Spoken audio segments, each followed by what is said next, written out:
ചൊവ്വയിലേക്ക് പോയാൽ തിരിച്ചുവരാൻ കഴിയില്ല എന്ന് പലരും പറയുന്നത് കേട്ടിട്ടുണ്ടാകും. എന്നാൽ ഇതിനർത്ഥം സാങ്കേതികമായി അത് അസാധ്യമാണ് എന്നല്ല, മറിച്ച് നിലവിലെ സാഹചര്യത്തിൽ അത് അങ്ങേയറ്റം വെല്ലുവിളികൾ നിറഞ്ഞതാണ് എന്നാണ്. അതിന്റെ പ്രധാന കാരണങ്ങൾ താഴെ പറയുന്നവയാണ്. 1. ഇന്ധനത്തിന്റെ ലഭ്യത. The fuel problem. ഭൂമിയിൽ നിന്ന് ചൊവ്വയിലേക്ക് പോകാൻ ആവശ്യമായ ഇന്ധനം കൊണ്ടുപോകുന്നത് തന്നെ വലിയൊരു കടമ്പയാണ്. തിരിച്ചുവരണമെങ്കിൽ അവിടെ നിന്നും പേടകം വിക്ഷേപിക്കാൻ ആവശ്യമായ ടൺ കണക്കിന് ഇന്ധനം കൂടി കരുതേണ്ടിവരും. ഇത് പേടകത്തിന്റെ ഭാരം വർദ്ധിപ്പിക്കുകയും വിക്ഷേപണം അസാധ്യമാക്കുകയും ചെയ്യും. ചൊവ്വയിലെ മണ്ണിൽ നിന്നോ അന്തരീക്ഷത്തിൽ നിന്നോ ഇന്ധനം നിർമ്മിക്കാനുള്ള സാങ്കേതികവിദ്യ ഇൻ സിറ്റു റിസോഴ്സ് യൂട്ടിലൈസേഷൻ നാം ഇനിയും പൂർണ്ണമായി വികസിപ്പിച്ചിട്ടില്ല. 2. ചൊവ്വയുടെ ഗുരുത്വാകർഷണം. ഗ്രാവിറ്റി.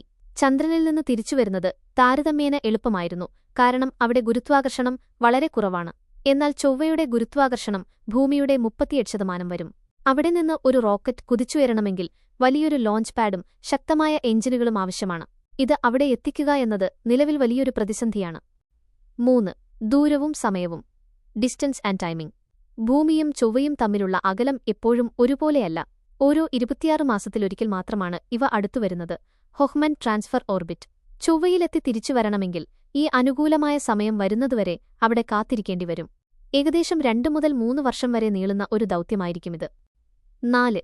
ശാരീരികവും മാനസികവുമായ വെല്ലുവിളികൾ. റേഡിയേഷൻ. ബഹിരാകാശത്തെ മാരകമായ കോസ്മിക് കിരണങ്ങൾ സഞ്ചാരികളുടെ ആരോഗ്യത്തെ തകർക്കാം. അസ്ഥികളുടെ ബലക്ഷയം. ദീർഘകാലം കുറഞ്ഞ ഗുരുത്വാകർഷണത്തിൽ കഴിയുന്നത് പേശികൾക്കും അസ്ഥികൾക്കും വലിയ ആഘാതമുണ്ടാക്കും. മാനസികാവസ്ഥ. വർഷങ്ങളോളം ഭൂമിയിൽ നിന്ന് വിട്ടുനിൽക്കുന്നത് സഞ്ചാരികളുടെ മാനസികാരോഗ്യത്തെ ബാധിക്കാം. ചുരുക്കത്തിൽ, ഇന്നത്തെ സാങ്കേതികവിദ്യ വെച്ച് ചൊവ്വയിലേക്കുള്ള യാത്ര ഒരു വൺ വേ ടിക്കറ്റ് പോലെയാണ് കരുതപ്പെടുന്നത്. എന്നാൽ സ്പേസ് എക്സ് പോലുള്ള ഏജൻസികൾ അവിടെ ഇന്ധനം നിർമ്മിക്കാനും പേടകങ്ങൾ തിരിച്ചിറക്കാനുമുള്ള പരീക്ഷണങ്ങൾ നടത്തിക്കൊണ്ടിരിക്കുകയാണ്. ഭാവിയിൽ ഇത് സാധ്യമായേക്കാം.